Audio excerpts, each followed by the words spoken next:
Hi guys, I wanted to share the MITRE evaluation results with you. So basically, if you go into MITRE's website and you click on see the results, you can select the specific scenario and you can also select the specific vendors that you wanted to see.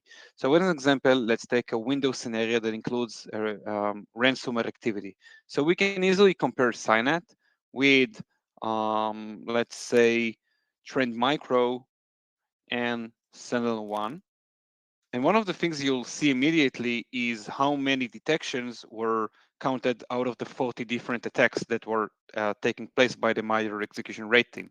However, if you see the checkbox here for configuration changes, so basically MITRE allows vendors to run a second, third, or even fourth time the specific scenario. And then vendors can have configuration changes and basically redo the tests now that they know what MITRE is going to test.